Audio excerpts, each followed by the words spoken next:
Hello, everyone, and thanks for joining us again here on It's the Wine Talkin'. This episode's going to be a little different. When we first decided to slow travel, we thought we wouldn't do any organized tours because the purpose of doing it wasn't so much tourism in the sense of this trip, but more getting to know the cities on a day-to-day level. Living here like you would if you lived here permanently. Now, that being said, when we came to Antalya, we knew that this was one place we were going to have to do a tour and go out into the field and just see some nearby ruins.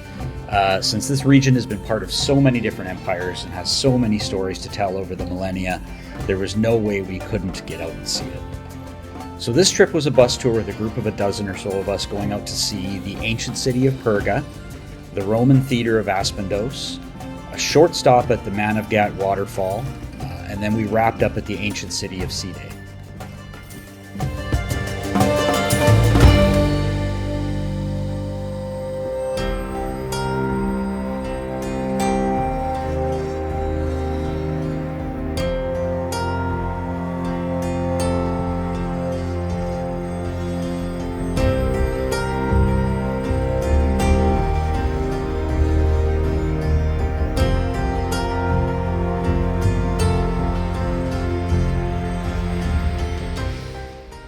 The ancient city of Perge, located in modern-day Turkey near the city of Antalya, was not discovered in the classical sense of an archaeological find hidden beneath the earth. Instead, Perge has been known to local populations for centuries due to its impressive ruins that have always been visible. Perge was founded, though, in the 2nd millennium BC. It thrived under the Hittites and later under the Persians before coming under Greek influence in the 4th century BC.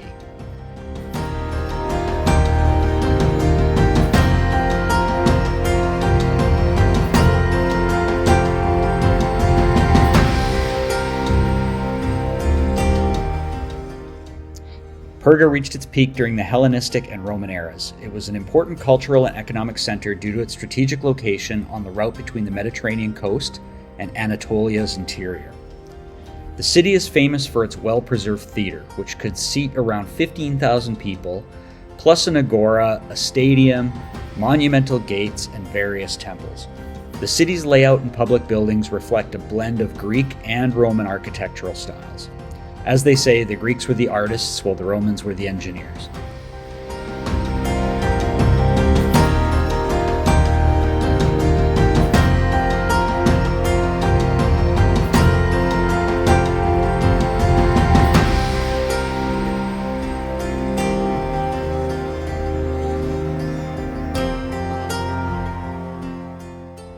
Like many ancient cities, though, Perge began to decline after the 7th century AD with the rise of Arab raids and the shift of trade routes. The city was eventually abandoned during the Byzantine period, though some of its structures remained in use or were repurposed.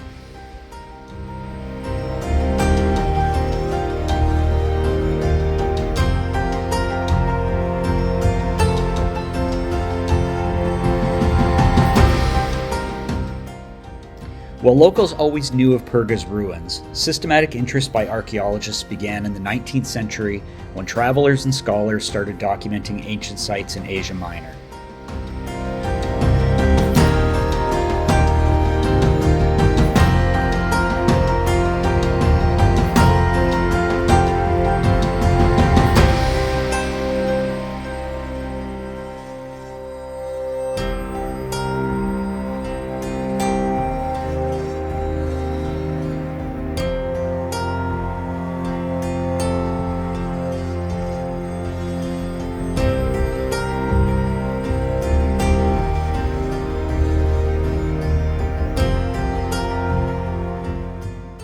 The first significant archaeological work at Perge started in the early 20th century and continued in the 1940s and 1950s.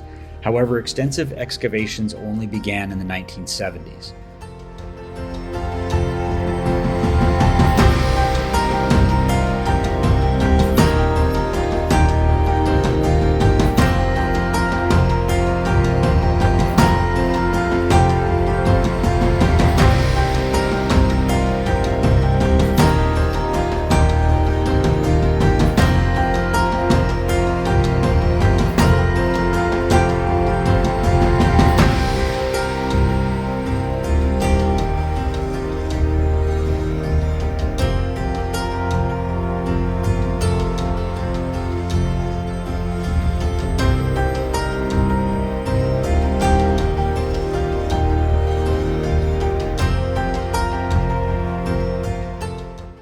Excavations have uncovered not just architectural remains, but also numerous artifacts including statues, coins, inscriptions, and mosaics, providing insights into the daily life, governance, and religious practices of Perge's inhabitants.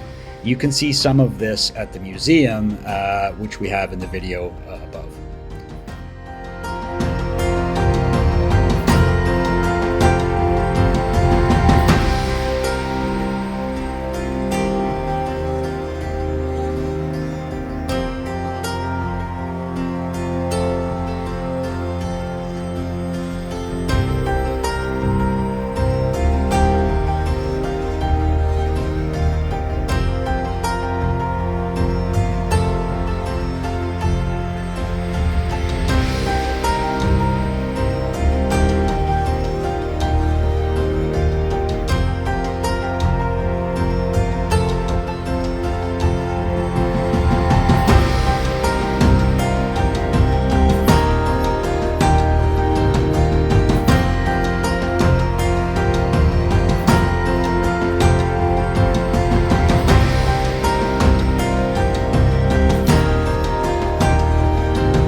Perge represents a significant cultural heritage site, showcasing the transition and fusion of various civilizations' influences over millennia. The findings from Perge contribute to our understanding of urban planning, social structures, and cultural exchanges in ancient times. It was fascinating to see the work put into piping water, the baths, the agoras, and the overall sort of central planning of an urban city.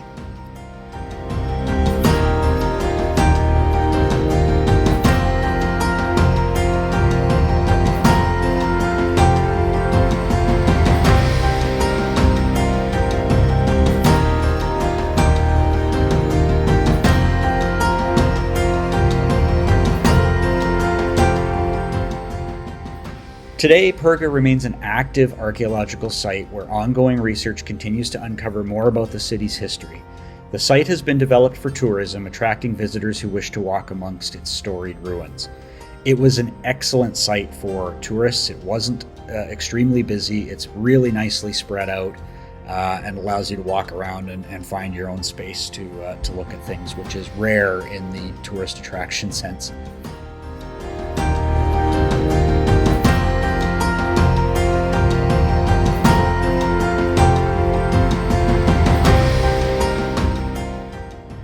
Its well-preserved state makes Perge a popular destination for tourists interested in ancient history, offering a glimpse into the life of one of Anatolia's most vibrant ancient cities.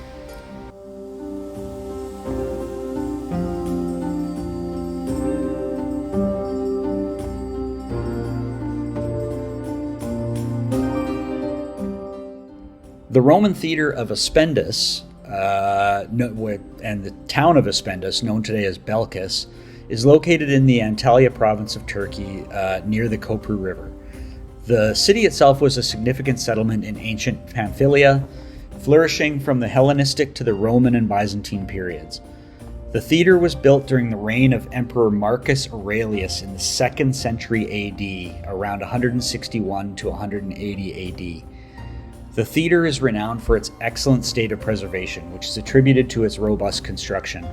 It combines traditional Roman theatre design with some Greek influences, showcasing the architectural syncretism of the time. We are told that this is the most well-preserved of several Roman theatres in the area, and we can say that it was very pristine.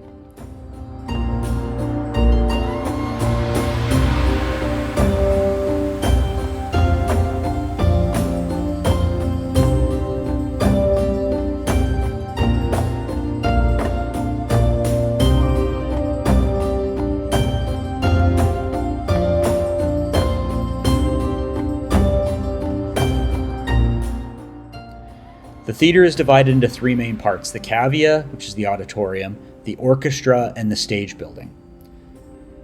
The theatre is famous for its excellent acoustics, allowing sound to carry clearly to every seat. This acoustic excellence is due to the design of the cavea and the materials used, particularly the limestone.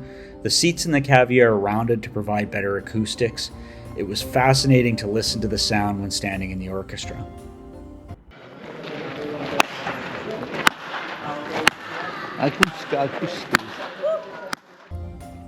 The theatre served multiple purposes, hosting dramatic performances, religious ceremonies, and even gladiatorial contests, reflecting the cultural life of Roman Aspendos.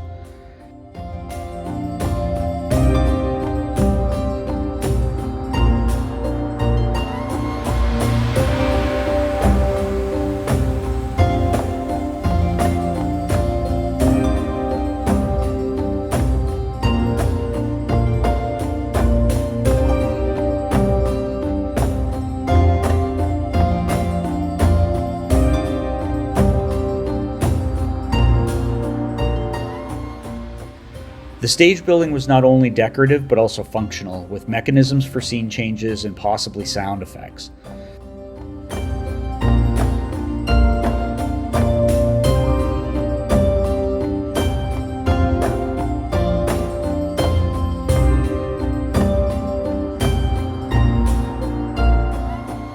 In the Middle Ages and beyond, as with many ancient structures, the theatre fell into disrepair after the decline of the Byzantine Empire.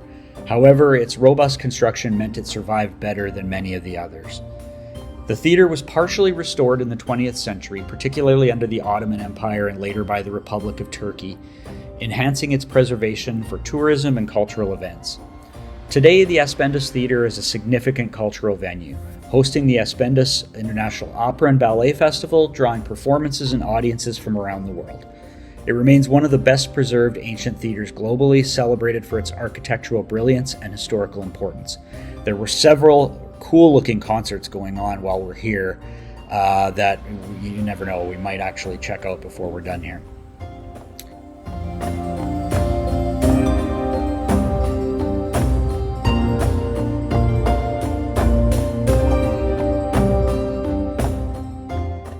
The theatre at Aspendos is not just a testament to Roman engineering and aesthetic sensibilities, but also a living monument that continues to inspire and entertain, bridging ancient history with modern culture. Its survival and functionality are a source of pride for Turkey, showcasing the enduring legacy of ancient civilizations. I have to admit, when we came on this trip, seeing a theatre like Aspendos was probably the number one thing on our list.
Ceday, or the ancient city of Ceday, located on the southern coast of Turkey, again in the Antalya province, also wasn't discovered in the sense of an uncovering from obscurity, but has been known continuously, with its ruins remaining visible and inhabited over the centuries. Ceday was founded around 7th century BC by Greek settlers, making it one of the oldest settlements in the region. Initially, Ceday was under the influence of Persian satraps before coming under the control of Alexander the Great's successors, the Seleucids, and later the Attalids of Pergamon. It flourished under Roman rule, becoming an important commercial and pirate haven due to its strategic coastal location. During the Byzantine era, Ceday continued to thrive, though it faced challenges from Arab raids in the 7th century.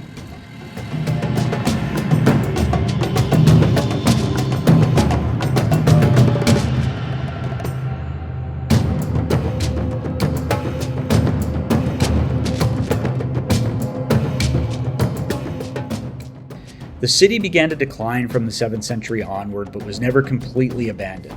It continued to exist as a smaller settlement with parts of its ancient structures repurposed for new uses.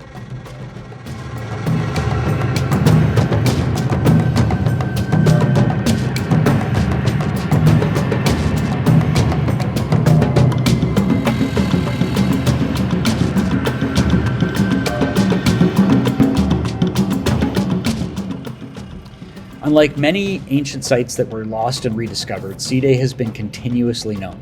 Its ruins were integrated into later settlements with parts of the ancient city used for housing or other purposes up until modern times.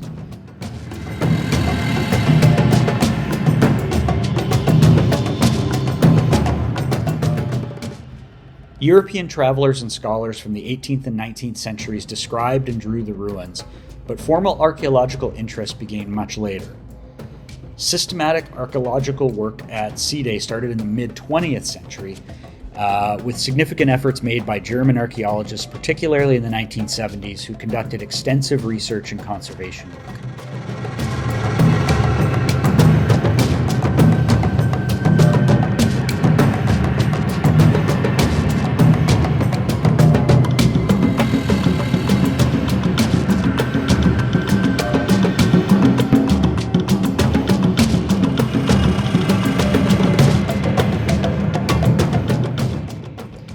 One of the most notable features of the ancient city is the well-preserved Roman Theatre, which could seat around 15,000 spectators, showcasing the city's cultural life. And you can see it the entire distance as you drive towards the ancient city.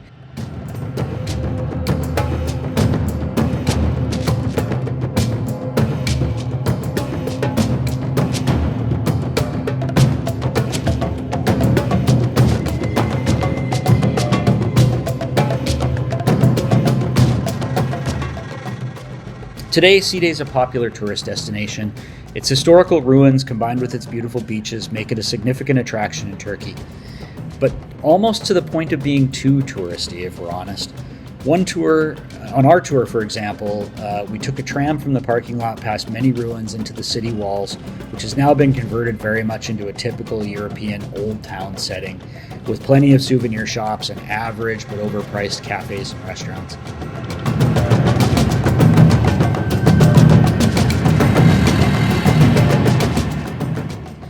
We certainly can say, though, that the sheer size of Ceday's ruins, the theater and the temples make it a fascinating place to see. Stepping out of the touristy old town into the Temple of Apollo was not only surprising for both of us, but also really captivating as you walk around the corner. We were awestruck.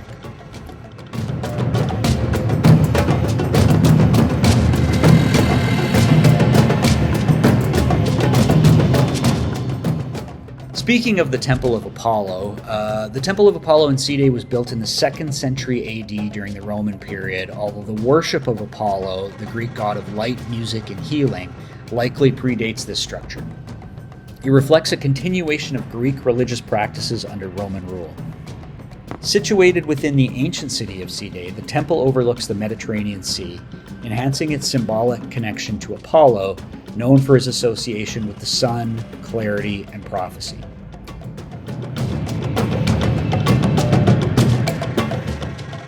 Temples in antiquity were not just places of worship, but also centers of economic activity, education, and political gatherings. The Temple of Apollo in Ceday would have played a role in the city's social fabric, contributing to its status as a prominent coastal city.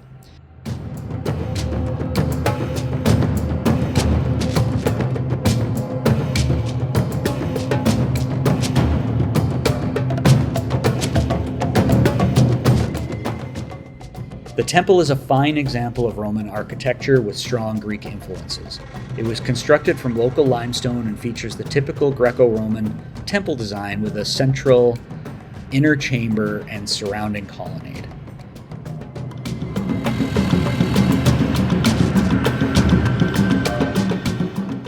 The temple's plan means it's surrounded by a colonnade on all sides.